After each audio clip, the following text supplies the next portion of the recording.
ಈಗ ಅಕ್ಕ ತಂಗಿಯರ ಕೆರೆ ಅಂತ ಇದೆ, ಅದನ್ನು ನಾವು ಲಾಲ್ಬಾಗು ಕಬ್ಬನ್ ಪಾರ್ಕು ಮಾದರಿ ಡೆವಲಪ್ ಮಾಡ್ತೀವಿ, ಆಯಿತಾ. ಯಾಕೆಂದರೆ ನಮ್ಮಲ್ಲಿ ಒಂದು ಪಾರ್ಕ್ ಇಲ್ಲ ದೊಡ್ಡದು ತುಮಕೂರಿಗೆ, ಅದಕ್ಕೆ ಬೇರೆ ಎಲ್ಲೋ ಹೋಗೋ ಬದಲು ಅದನ್ನೇ ಪಾರ್ಕಾಗಿ ಡೆವಲಪ್ ಮಾಡಿ ಅದನ್ನು ಎಲ್ಲ ಬೆಂಚ್ಗಳು ಹಾಕಿ ಅಲ್ಲೆಲ್ಲ ಚೆನ್ನಾಗಿ ಅಲ್ಲಲ್ಲೇ ಗಜಿಬೋಗಳು ಅವೆಲ್ಲ ಕಟ್ಟಿ ಫ್ಯಾಮಿಲಿಗಳು ವೀಕೆಂಡಲ್ಲೋ ಅಥವಾ ಯಾವಾಗ ನೀವೆಲ್ಲ ಹೋಗಿ ಕೂತ್ಕೊಂಡು ಅಲ್ಲೇ ಬರಿಬೋದು ನಿಮ್ಮ ಸಾಹಿತ್ಯ. 18 ಪಾರ್ಕ್ಗಳ ಅಭಿವೃದ್ಧಿಗೆ ಹಣವನ್ನು ಈ 200 ಕೋಟಿಯಲ್ಲಿ ಒದಗಿಸಿದ್ದೀವಿ.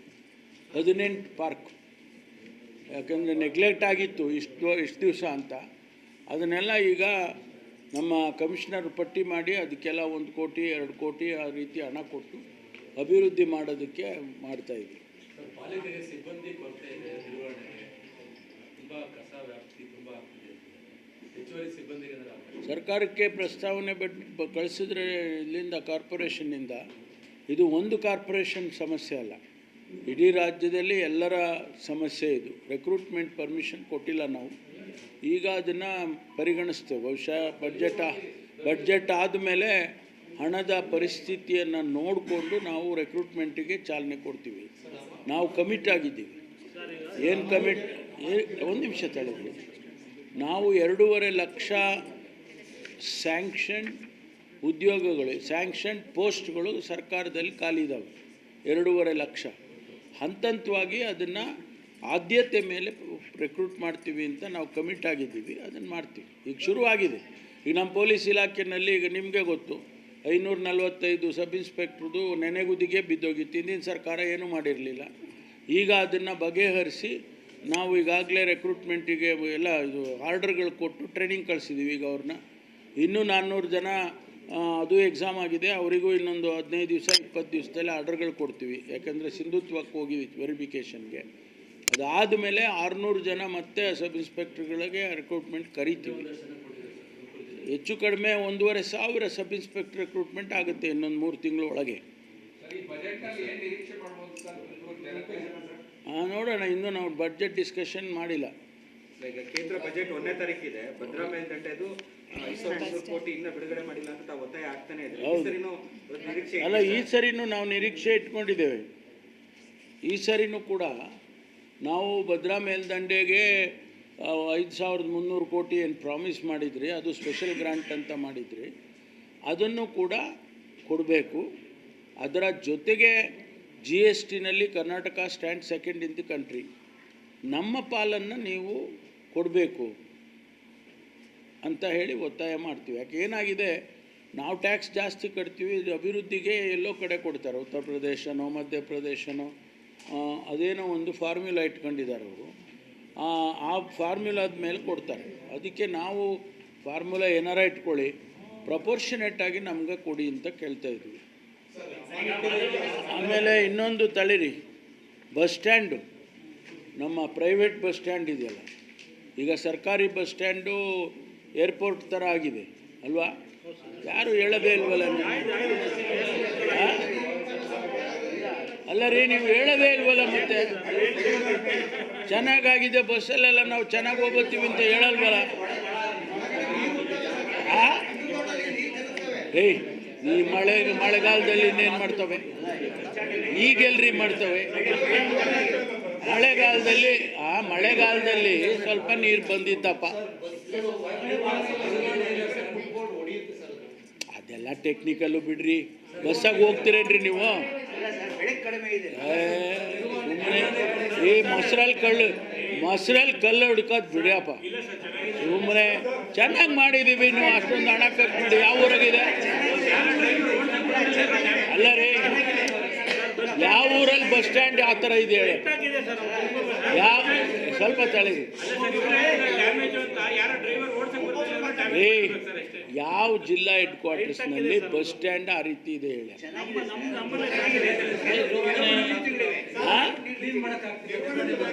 ಅದೆಲ್ಲ ಬಿಡಿ, ಅದೆಲ್ಲ ಮಾಡೋಣ ಬೇರೆ.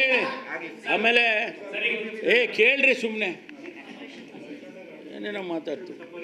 ಈಗ ಗುಬ್ಬಿ ವೀರಣ್ಣ ಕಲಾಮಂದಿರ ಇಂಪಾರ್ಟೆಂಟ್ ಆಗಿರೋ ಹೇಳ್ತೀನಿ ಕೇಳ್ಕೊಳ್ಳಿ. ಖಾಸಗಿ ಬಸ್ ಸ್ಟ್ಯಾಂಡ್ ಹೇಳ್ತೀವಿ ಸರ್. ಖಾಸಗಿ ಬಸ್ ಸ್ಟ್ಯಾಂಡನ್ನು ಸುಮಾರು ಎಷ್ಟು 6 ಕೋಟಿ, ಎಷ್ಟು 6 ಕೋಟಿ, 6 ಲಕ್ಷ ಅಲ್ಲ, 6 ಕೋಟಿ ಖರ್ಚು ಮಾಡಿ ಅದನ್ನು ಒಂದು ಭಾಳ ಅಂದವಾಗಿ ನೋಡಿ, ಒಂದು ಎಲಿವೇಶನ್ ಎಲ್ಲ ಮಾಡಿ ಬ್ಯೂಟಿಫುಲ್ಲಾಗಿ ಮಾಡಬೇಕು ಅಂತ ಮಾಡಿದ್ದೀವಿ. ಅದನ್ನು ಮಾಡ್ತೀವಿ. ಆಮೇಲೆ ಈ ಇದು ಉಂಟಲ್ಲ, ಗುಬ್ಬಿ ವೀರಣ್ಣ ಕಲಾಮಂದಿರ, ಅದಕ್ಕೆ 6 ಕೋಟಿ ಖರ್ಚು ಮಾಡಿ ಅದನ್ನು ರಿಫರ್ಬಿಷ್ ಮಾಡಿ ಒಳ್ಳೆ ಸೀಟು ಅರೇಂಜ್ಮೆಂಟು, ಇದು ಸ್ಕ್ರೀನು, ಆಮೇಲೆ ಮೈಕು, ಇದು ಏನೋ ಸ್ಪೀಕರ್ಸು ಅವೆಲ್ಲ ಹಾಕಿ ಲೈಟ್ಗಳು ಚೆನ್ನಾಗಿ. ಆಯಿತು, ನೀವು ಕೂತ್ಕೊಂಡು ಮಾತಾಡೋಣ. ಟೆಕ್ನಿಕಲಾಗಿ ಏನಾದರೂ ಆದಾಗ ಸಲಹೆ ತೊಗೊಳ್ತೀನಿ ನಾನು. ಹೊಡೆದಾಕೋಣ ಅಂತ ನೀವೆಲ್ಲ ಹೇಳಿದ್ರೆ ಹೊಡೆದೇ ಹಾಕ್ಬಿಡೋಣ. ನೋಡಿ, ಅದು ನಿಮ್ಗೆ ಗೊತ್ತಿದ್ದಂಗೆ ಅದು ಕೆರೆ ಬಾಳನಕಟ್ಟೆ ಅಲ್ವಾ? ಬಾಳನಕಟ್ಟೆನಲ್ಲಿ ನಾವು ಹೋಗಿ ಆ ಕೆರೆಯಲ್ಲಿ ಬಿಲ್ಡಿಂಗ್ ಕಟ್ಟಿದ್ದೀವಿ. ಸ್ವಾಭಾವಿಕವಾಗಿ ನೀರು ಮಳೆಗಾಲದಲ್ಲಿ ಒಂದಿಷ್ಟು ಬರುತ್ತೆ. ಅದನ್ನೆಲ್ಲ ಅದು ಟ್ರೀಟ್ಮೆಂಟ್ ಮಾಡಿ ಮಾಡ್ಕೊಳ್ಳೋಣ.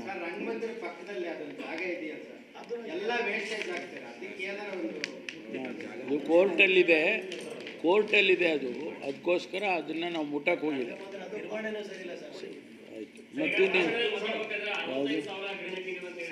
ನೋಡ್ರಿ, ಈಗ ತಳಿಯಪ್ಪ, ನಾನು ಇಲ್ಲಿ ಇದು ಹೇಳಿದ್ನಲ್ಲ ಈಗ, ಅಮಾನಿಕೆರೆ ಬ್ರಿಡ್ಜು, ಗ್ಲಾಸ್ ಬ್ರಿಡ್ಜು, ಅದಕ್ಕೆ ಎಷ್ಟು ಗೊತ್ತಾ ದುಡ್ಡು? 25 ಕೋಟಿ ಖರ್ಚು ಮಾಡ್ತೀವಿ. ನಮ್ಮ ಹತ್ರ ದುಡ್ಡಿದೆ ರೀ. ಬಡ್ಜೆಟ್ ಯಾವುದು? ಪಾಲಿಕೆ ಅಲ್ಲ, ನಮ್ಮ ಹತ್ರ ಸ್ಪೆಷಲ್ ಗ್ರಾಂಟ್ ಇಲ್ವಾ? 200 ಕೋಟಿ ಕೊಡಿಸಿ 200 ಕೋಟಿ ಕೊಟ್ಟಿದ್ದೀವಿ. ಅದರಲ್ಲಿ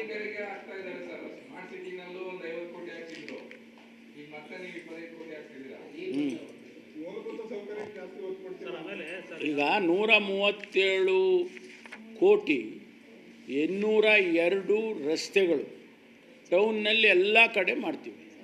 18 ಪಾರ್ಕ್ ಡೆವಲಪ್ ಮಾಡ್ತೀವಿ. ಆಮೇಲೆ ತಳಿರಿ, ಸುಮ್ಮನೆ ತಳಿಯಪ್ಪ, 202 ರಸ್ತೆ ಆಯಿತಾ? 137 ಕೋಟಿ, 200 ಕೋಟಿನಲ್ಲಿ 137 ಕೋಟಿ ಬರೀ ರಸ್ತೆಗೆ ಆಗ್ತಾಯಿದ್ದೀವಿ. ಏನು ನೀವು ಹೇಳೋದು ಡೆವಲಪ್ ಮಾಡ್ತಿಲ್ಲ ಅಂತ? ಸುಮ್ಮನೆ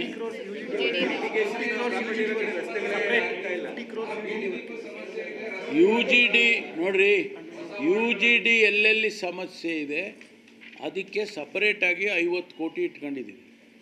ಎಲ್ಲೆಲ್ಲಿ UGD ಸಮಸ್ಯೆ ಇದೆ ಅದನ್ನು ನಾವು ನೋಡಿಕೊಂಡು, ಅವರು ಕಾರ್ಪೊರೇಷನ್ನವರು ಇಂತಿಂಥ ಕಡೆ ಸಮಸ್ಯೆ ಇದೆ ಅಂತ ಹೇಳಿದ್ರೆ ಅದಲ್ಲಿ ಮಾಡ್ಕೊತಾರೆ.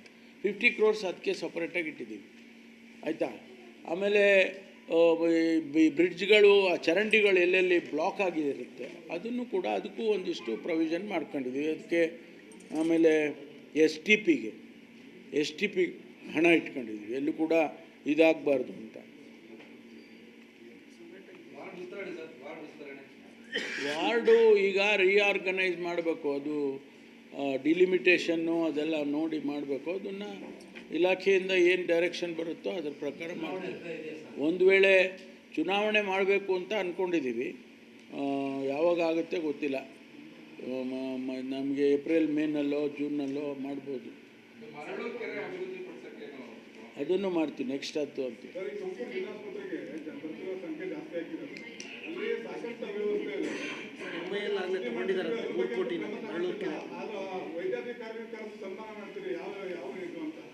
ಟ್ರೀಟ್ಮೆಂಟ್ ಮಾಡಿ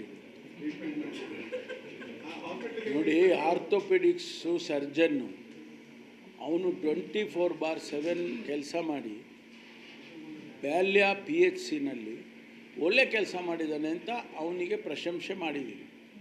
ಇನ್ನೊಂದು ಕೇಳಿ, ಒಂಚೂರು ಕೇಳಿ, ಇನ್ನೊಂದು ಲೇಡಿಗೆ ನಾವು ಹಾರ ಹಾಕ್ತು ನೋಡಿರ ಅವರು ಅಲ್ಲಲ್ಲ, ಸ್ವಲ್ಪ ಕೇಳ್ರಿ, ಡಾಕ್ಟ್ರಿ ಫಸ್ಟ್ ಆಮೇಲೆ ಡಿಗೆ ಹೋಗೋದು, ಆಯಿತಾ?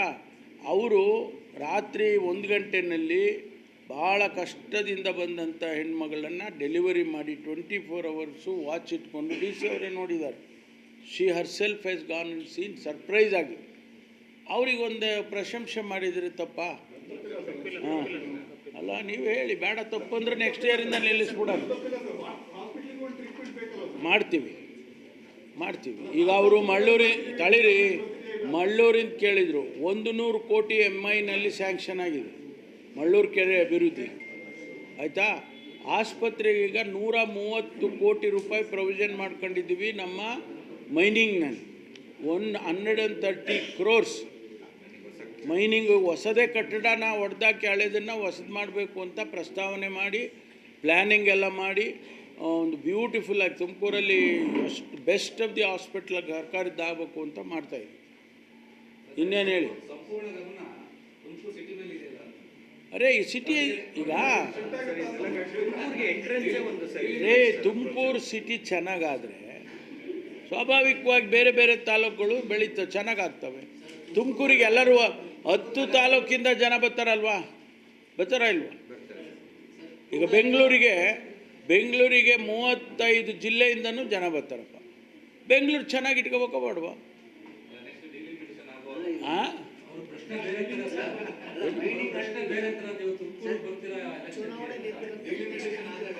ಅಲ್ಲಪ್ಪ, ಏನು ತಪ್ಪೇನಿದೆ ಅದರಲ್ಲಿ? ಏನು ಮಹಾ ಅಪರಾಧ ಅನ್ನೋಂಗೆ ಹೇಳ್ತೀರಲ್ರಿ. ಅಲ್ಲ, ಏನು ತಪ್ಪಿದೆ ಏನು? ಹಾಂ, ಮತ್ತೆ ನೋಡಿ,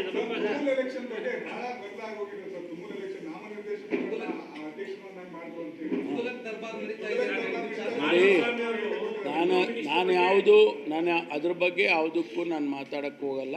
ಇಷ್ಟೇ ಹೇಳ್ಬೋದು, ಕಾನೂನಿನಲ್ಲಿ ಅವಕಾಶ ಇತ್ತು, ನಾಮಿನೇಷನ್ ಮಾಡಿ ಅಧ್ಯಕ್ಷನ್ ಮಾಡೋದಕ್ಕೆ ಕಾನೂನಲ್ಲಿ ಅವಕಾಶ ಇದೆ ಅಲ್ವಾ? ಅದನ್ನು ಮಾಡಿದ್ದೀವಿ. ಗೊತ್ತಿಲ್ಲ ನಂಗೆ ಅದು ಯಾವುದು. ಅಲ್ಲಲ್ಲ, ತುಘಲಕ್ ದರ್ಬಾರ್ ಅನ್ನೋದು ನನಗೆ ಗೊತ್ತಿಲ್ಲ. ಅಂದ್ರ ಮೇಲೆ ಮಾಡೋದೇನು? ಹೌದು ನೋಡಿ, ಅವರೇ ಆಯ್ಕೆ ಮಾಡ್ಕೊಂಡಿದ್ದಾರೆ. ನಾವೇನು 9 ಜನ ಅವ್ರು ಕೂತ್ಕೊಂಡು ಅವ್ರು ಆಯ್ಕೆ ಮಾಡ್ಕೊಂಡಿದ್ದಾರೆ. ನಮ್ದೇನು ಪಾತ್ರ ಇದೆ ಅದರಲ್ಲಿ?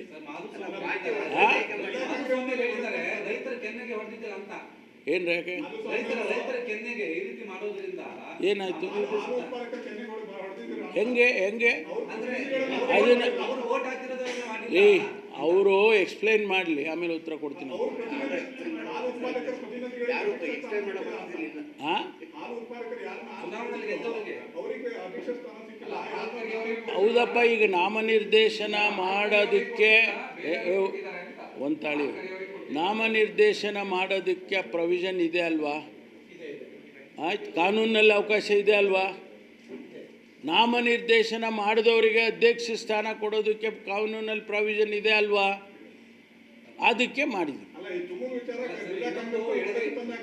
ಇಲ್ಲ ಅಲ್ಲಿ ಯಾವ ಸಮುದಾಯನೂ ಕೋಆಪರೇಟಿವ್ ಎಲೆಕ್ಷನ್ ಅದು ಯಾವುದು ಯಾರಿಗೆ ಹೇಳ್ತಾರೆ ಅವ್ರಿಗೆ ತಿಳಿದಿದ್ದು ಅವ್ರು ಹೇಳ್ತಾರಪ್ಪ. ನಾವೇನು ಅವರ ಪ್ರಕಾರ ಅವ್ರಿಗೆ ತಿಳಿದಿದ್ದನ್ನು ಅವ್ರು ಹೇಳ್ತಾರೆ. ಅದನ್ನು ನಾವೇನು ಮಾಡೋಕ್ಕಾಗಲ್ಲ. ಆಯಿತು, ಈಗ ಮೈಕ್ರೋ ಫೈನಾನ್ಸ್ ಬಗ್ಗೆ ನಿನ್ನೆ ಮುಖ್ಯಮಂತ್ರಿಗಳು, ಉಪಮುಖ್ಯಮಂತ್ರಿಗಳು, ಕಾನೂನು ಸಚಿವರು, ರೆವಿನ್ಯೂ ಮಿನಿಸ್ಟ್ರು, ನಾನು ಎಲ್ಲರೂ ಕೂಡ ಸೇರಿ ಒಂದು ಚರ್ಚೆ ಮಾಡಿ RBI ರೆಪ್ರೆಸೆಂಟೇಟಿವ್ಸು, ಮೈಕ್ರೋ ಫೈನಾನ್ಸ್ ಇನ್ಸ್ಟಿಟ್ಯೂಷನ್ನಿನ ಅಸೋಸಿಯೇಷನ್ನಿನ ರೆಪ್ರೆಸೆಂಟೇಟಿವ್ಸು ಮತ್ತು ನಮ್ಮ ಸರ್ಕಾರದ ಎಲ್ಲ ಹಿರಿಯ ಅಧಿಕಾರಿಗಳು, ಪೊಲೀಸ್ ಇಲಾಖೆ, ರೆವಿನ್ಯೂ ಇಲಾಖೆ ಮತ್ತು ಹಣಕಾಸಿನ ಇಲಾಖೆ ನಾವೆಲ್ಲರೂ ಕೂಡ ಕೂತು ಮಾತಾಡಿದ್ದೇವೆ. ಮುಖ್ಯಮಂತ್ರಿಗಳು ರಿವ್ಯೂ ಮಾಡುವಾಗ ಒಂದು ತೀರ್ಮಾನಕ್ಕೆ ಬಂದರು, ಇರ್ತಕ್ಕಂಥ ಕಾನೂನನ್ನು ಭದ್ರ ಮಾಡುವಂಥದ್ದು ಮತ್ತು ಹೊಸದಾಗಿ ಏನಾದರೂ ಪ್ರಾವಿಷನ್ಸನ್ನು ಸೇರಿಸೋದಕ್ಕೆ ಒಂದು ಲೆಂಡಿಂಗ್ ಮಾಡೋರಿಗೆ, ಒಂದು ರಿಕವರಿ ಮಾಡೋರಿಗೆ, ಯಾರು ಬೆನಿಫಿಷಿಯರ್ಸಿ ಇರ್ತಾರೆ ಅವರಿಗೆ ತೊಂದರೆ ಮಾಡಿದಾಗೆ RBI ಗೈಡ್ಲೈನ್ಸ್ ಏನಿದೆ, RBI ಗೈಡ್ಲೈನ್ಸ್ನಲ್ಲಿ 6 ಗಂಟೆ ಮೇಲೆ ಹೋಗಿ ನೀವು ರಿಕವರಿ ಮಾಡಬಾರ್ದು ಅಂತ ಇದೆ. ಅಸಭ್ಯ 6 ಗಂಟೆ ಅಸಭ್ಯ ಮಾತುಗಳನ್ನು ಆಡಬಾರ್ದು ಅಂತ ಇದೆ. ಆಮೇಲೆ ಅವ್ರ ಮನೆಗಳನ್ನೆಲ್ಲ ಹೋಗಿ ರೈಡ್ ಮಾಡೋದು, ವಸ್ತುಗಳನ್ನೆಲ್ಲ ಹೊತ್ಕೊಂಡು ಬರೋದು, ಈ ರೀತಿ ಎಲ್ಲ ಮಾಡಬಾರ್ದು ಅಂತ ಇದೆ. ಅದನ್ನು ಸ್ಟ್ರಿಕ್ಟಾಗಿ ಪಾಲಿಸಬೇಕು ಅಂತ ಹೇಳಿ ನಾವು ಅದನ್ನು ಹೇಳಿದ್ದೇವೆ. ಅದಕ್ಕೆ ಕಾನೂನೇನಾದರೂ ಬದಲಾವಣೆ ಮಾಡೋದಿದ್ದರೆ ವಿ ವಿಲ್ ಡೂ ಇಟ್.